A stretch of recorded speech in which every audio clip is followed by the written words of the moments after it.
Today we're heading back over to Epstein Island and we're going to be investigating the crimes that took place on the island itself. We're also going to see some new images and some new claims from victims of what they endured while there. It's another morning, so for me, another coffee to start my day. Let me know what you're drinking as you watch this video, and thank you guys for subscribing. Now, let's dive in. Infamous sex offender Jeffrey Epstein used the secluded island to both wine and dine the rich and build a trap where women and children as young as 12 describe rape, sexual abuse, and trafficking. The girls and young women who went on the island were basic prisoners. You couldn't leave. A CNN review of thousands of videos, photos, and emails in the DOJ files, written testimony from victims, and satellite imagery paint the clearest picture yet of how Epstein transformed this island into an elaborate crime scene. The files show the signs of abuse captured on camera. I like how they broke this down. They stated that this wasn't just an island where victims were held, but it was also a place that was utilized to wine and dine the rich, to build those relationships that Epstein could then later use to manipulate others, to gain further power. And the women and the girls that were trapped on the island were used as, for the lack of a better word, consumables for some of the rich and some of the guests that did visit that island. It was just for Jeffrey's amusement. Powerful guests publicly and repeatedly say they didn't see this abuse, but it was so obvious and bold, according to one victim, that anyone spending significant time at any of Epstein's residences would have clearly been aware of what was going on. To do what he planned, Epstein used the island's seclusion. This is my swimming pool. No one's allowed to dock here. My beach. Helicopter or boat were the only way visitors could get to the island he purchased for about $8 million in 1998. In 2002, satellite images show the island, Little St. James, was barely developed. Just one main house here and a few small buildings on the northern tip of the roughly 70-acre island. Over the next 2 decades, you can see Epstein's building spree as he transformed it into a luxurious vacation escape, expanding the main home to the north. He built a larger pool, new cabanas, upgraded rooms, a dental office for some unknown reason, and this unusual-looking building, referred to in the files as a temple. Now, we did just break down the temple in a video earlier this week. We went into the spiritual elements that were taking part and the things that could have been done inside of this temple, some of that being sacrifice. It was a crazy one. Definitely the most out there video we've done yet. If you're interested in that, I'll link it at the end of this one. He also bought a $300,000 antique desk and statues worth about $100,000. As Epstein developed his getaway, he wrote repeatedly in emails to business and government leaders, "Come visit me on my island." Even after Epstein was convicted in 2008 for crimes, including one involving a minor, the visitors kept coming.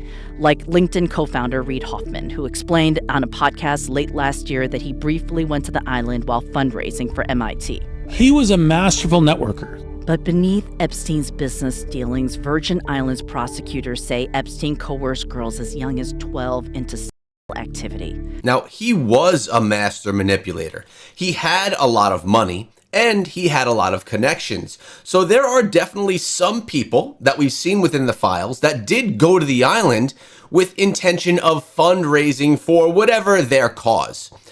Some of those people just went there with that in mind and never did anything more. Others had fundraising in mind and then were confronted with some inappropriate opportunities that they took part in. And then you have other guests who went to the island who didn't care about money at all. They wanted a vacation that was going to have them a lot of fun doing illegal things with young girls. One victim said she was trapped on the island. "I tried to escape Epstein and the others by trying to swim off after spending the day being raped."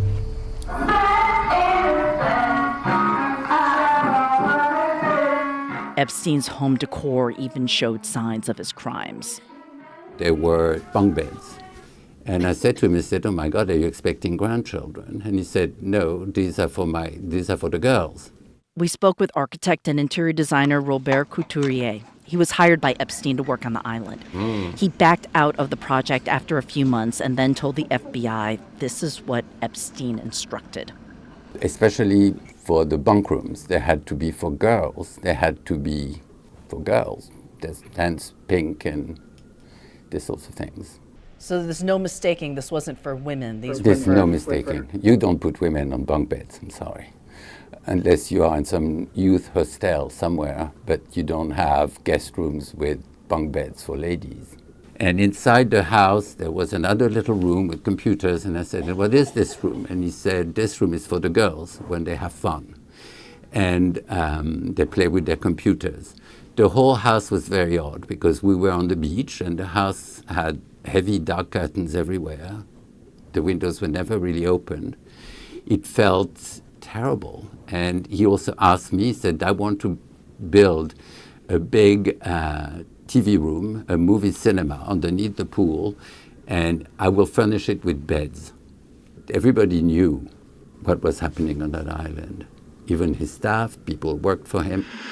Everybody knew what happened on that island, his staff, people that worked for him. It was very clear here to the designer what was going on. So it had to be clear to people that were working with Epstein on a regular basis, as well as people that were visiting him on a regular basis.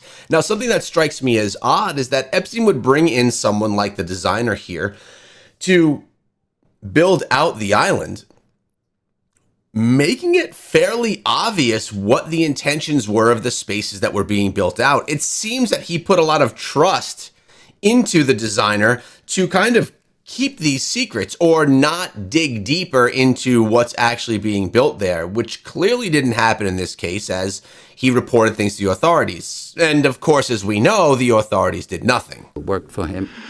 A former staffer said the main home had many pictures of young girls, some topless, looking about 15 to 16 years old.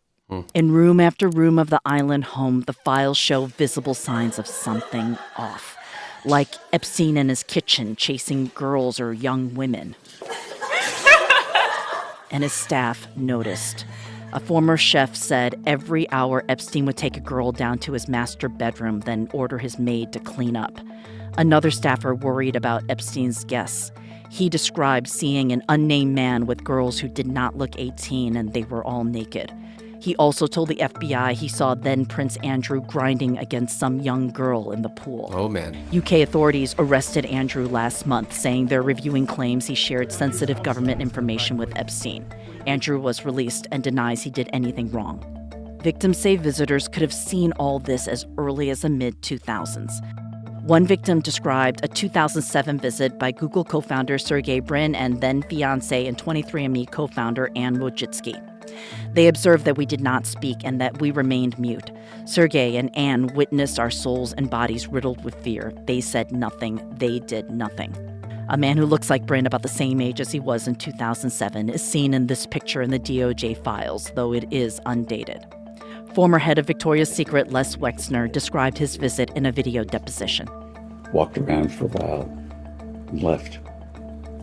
Probably an hour visit. Now, we also covered Wexner in a previous video as well, and we know that he was very, very dirty in all of his business. He mistreated women as well, and he had deep relationships with Epstein, no matter what he said in this interview. That trip, do you recall seeing any prominent figures on the island? No, it was a pretty crummy island. After Epstein's 2008 sex crimes conviction, an email shows the Sultan from the United Arab Emirates, Ahmed bin Sulayem, paid a visit. The Sultan separately traded lewd emails with Epstein, telling him he was going to sample a fresh 100% female Russian at my yacht. Howard Lutnick, now Trump's Commerce Secretary, dropped by in 2012. He's seen here in this undated photo.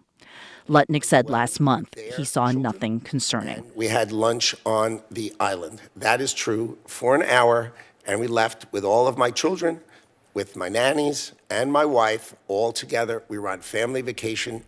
What do you think about the people who did go to the island and say they never saw anything? Listen, I think you can decide that you're blind. You can decide that you only want to see what you want to see. I think it's a decision that you make. But the idea that a person would go to that island and not see something weird is impossible to me. For me, to have seen it. Everybody else had to see it. When you think back to how obvious it was to you, do you wonder about, no one saying anything back then? I've been wondering for the last 15 years. If in 2010 I knew it and we all knew it and I was interrogated and then nothing happened, and that he died in 2019 having perpetrated more crimes from 2010 to 2019, and that we could have saved so many young women that wouldn't have had to go through what they went through. Now, I'm going to pose a difficult question on all of you, or maybe it's not that difficult. If you had visited Epstein's island with no ill intentions, you thought you were being invited to an island for a dream vacation, because let's be real, this island was gorgeous, and many people who were going to it not knowing what was going on there would think this was a dream vacation. You arrive at the island, you see things going on, you see the imagery on the wall, you see the young girls, the bedrooms, the strange things that lead you to believe that something not right is going on the island. I challenge you to answer. Do you remain quiet with fear that something bad is going to happen to you? Or do you go to authorities, share what you saw, trying to prevent more victims from accumulating as time goes on? If you're comfortable, share that in the comments below. And if you want to take a deeper dive into Epstein's Island or the entire Epstein story, you're going to want to check out this video. Remember, guys, I'll see you over there.